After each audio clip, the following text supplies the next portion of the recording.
तुम्हाला माहिती माझ्यावर 70,000 कोटीचा खर्च करायचा होता. ज्यांनी ज्यांनी केलं ते सगळ्याच्या बरोबर सरकारमध्ये आहे ना. हो आहेत की. वाचायला गेलेला नसता गेला तर तुम्ही जेलमध्ये होतात. हे इनसाइड स्टोरी मला बी माहिती आहे. कुणाकुणाच्या पाया पडत होतात ते सगळं. मुळातच भाजपला बी लाज नाही आणि दादाला तर थोडीच आहे हो. 70,000 कोटी खाल्लेला माणूस लाज ठेवून कसा जगू शकतो? नाही, बिलकुल नाही. आणि मुळातच ह्यांना रात्री बेरात्री कधीही सतत 24 तास 70,000 कोटी आठवतात, कारण की ह्यांनी ते पैसे चोरलेत सरकारी तिजोरीमधून आणि खाल्लेत. त्यामुळे आठवणारच ना. ते कसे विसरणार? ज्या भाजपने यांच्यावरती 70,000 कोटींचे आरोप केले, त्यांच्यासोबत हे सत्तेत जाऊन बसले कशासाठी? स्वतःला जेल पासून वाचवण्यासाठी. आता भाजपचे रवींद्र चव्हाण काय म्हणतायत की मी तर म्हटलं होतं दादाला घेऊच नका. हे दादा तुमच्या बोकांडी नाही, तुमच्या डोक्यावर बसून मुतणार. त्यांना सवय आहे, मुतायची सवय आहे, तुम्हाला बी माहिती आहे. पाणी सुटलं, पाणीच नाही तर काय सोडता, काय मुतता का तिथं? तर तुमच्या डोक्यावर मुतणार तरी बी तुम्हाला समजणार नाही. निलाज रे तुम्ही सगळे. तुम्ही सत्तेसाठी एकत्र आलेले लांडगे आहेत. तुम्ही विकासासाठी एकत्र आलेला नाही. तुम्ही याच्या मागे बी सत्तेमध्ये होतात. आता म्हणतात आधी भ्रष्टाचार झाला, मग त्या सत्तेमध्ये कोण होतं? तुम्हीच होतात ना बांडगोळांनो, तुम्हीच होतात. तुम्ही फक्त आता एकत्र आलात आणि टीका करताय तुमच्या स्वतःवरच. लाज सोडली तुम्ही, लाज. 70,000 कोटी खाऊन 70,000 कोटी खाऊन तोच माणूस या महाराष्ट्राचा उपमुख्यमंत्री आहे आणि जनतेने निवडून दिला आहे. याच्यामध्ये लाज कोणाला नाही माहितीये का? दादाला तर नाहीच, भाजपला बी नाही आणि सामान्य माणसांना बी नाही. त्यांनाच निवडून देतात, कारण त्यांना माहितीये आपण काहीही केलं तरी सामान्य जनता आपल्यालाच निवडून देणार आहे. जोपर्यंत हे बदलणार नाही तोपर्यंत हे असे गुन्हेगार रस्त्यावर मोकाट फिरत राहणार आणि सत्तेमध्ये राहून आपल्यावरती रुबाब आणणार. आणि एका गुन्हेगाराला दुसरा गुन्हेगार हा निर्दोषच वाटत असतो.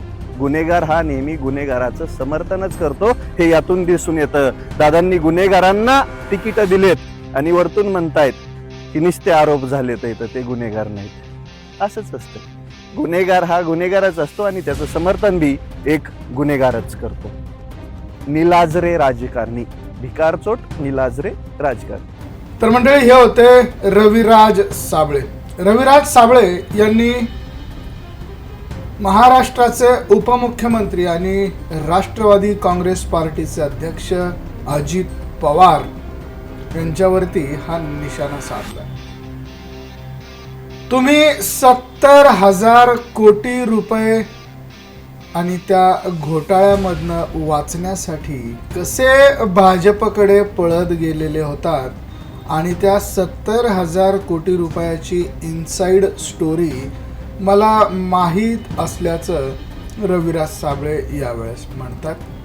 तर नेमकं हे प्रकरण कसं, काय आणि कधी केव्हा सुरू झालं, या प्रकरणामुळे कोण कोण चर्चेत आलं, अजितदादांनी या 70,000 कोटी रुपयांच्या घोटाळ्याची वाच्यता कशी केली, त्यावर भाजपच्या नेत्यांचं काय काय प्रत्युत्तर आलं, ते देखील जाणून घेऊया सविस्तर पद्धतीने.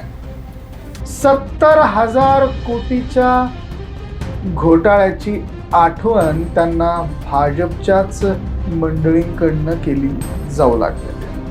मंडळी, महानगरपालिका निवडणुकीच्या अनुषंगाने राजकीय वर्तुळात प्रचंड मोठमोठ्या घडामोडी घडतात आणि राज्यात सत्तेत सोबत असलेले भाजप आणि राष्ट्रवादी सध्या काहीशी तूतूमय बघायला मिळते. तर पिंपरी चिंचवडमध्ये घेतलेल्या एका पत्रकार परिषदेमध्ये बोलताना उपमुख्यमंत्री राष्ट्रवादी काँग्रेस पक्षाचे अध्यक्ष अजित पवार यांनी भाजपवर हल्लाबोल केलेला होता. त्यावेळी त्यांनी माझ्यावर 70,000 कोटी रुपयांच्या भ्रष्टाचाराचे आरोप झाले हे तुम्हाला माहिती असेल, पण ज्यांनी माझ्यावर भ्रष्टाचाराचे आरोप केले त्या सगळ्यांसोबत मी आज सरकारमध्ये बसलोय ना, असं देखील ते म्हणाले होते. आणि यानंतर टीका करणाऱ्या भाजपच्या नेत्यांना कोंडीत त्यांनी पकडलं होतं. त्यावर भाजपचे प्रदेशाध्यक्ष रवींद्र चव्हाण यांनी देखील प्रत्युत्तर दिलं. त्यानंतर आता या प्रकरणी भाजपचे नेते आणि महसूल मंत्री चंद्रशेखर बावनकुळे यांनी मोजक्या शब्दात अजित पवारांना डिवचलं. आम्ही मागची पानं चाळली तर अजितदादांना बोलता येणार नाही असा थेट इशारा बावनकुळे यांनी अजित पवारांना दिलेला. तर 70,000 कोटींच्या सुनावणीचा निकाल अजून लागलेला नाही आहे. अजितदादा 70,000 कोटींच्या प्रकरणाचा निकाल, सुनावणीचा निकाल अजून लागलेला नाही आहे असंही ते म्हणाले. अजित पवारांच्या वक्तव्यावर बावनकुळे म्हणाले की ठीक आहे, हे काही अभिमानास्पद नाही आहे.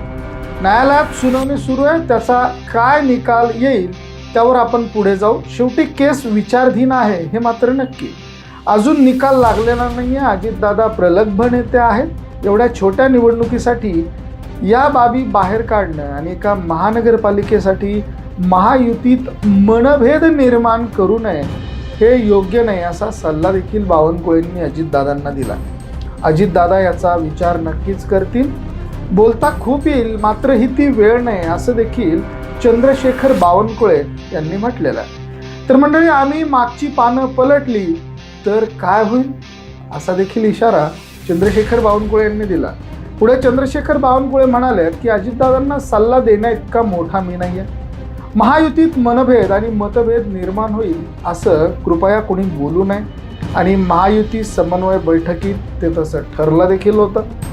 तरी ते असं का वागले, असं का बोलले याची मला कल्पना नाही आहे असं चंद्रशेखर बावनकुळे म्हणाले. पण त्यांनी असं बोलायला नको होतं. ते राज्यातील महत्त्वाचे नेते आहेत. मी त्यांचा फार आदर करतो. मी त्यांना सल्ला देणार नाही. पण पिंपरी चिंचवडमध्ये ते बरेच वर्ष सत्तेत होते. आता आम्ही मागची पानं पलटली, चालली तर त्यांना काही बोलता येणार नाही. मात्र मागची पानं उलटायला आमची तर मात्र इच्छा बिलकुल नाही असं देखील ते यावेळेस म्हणाले.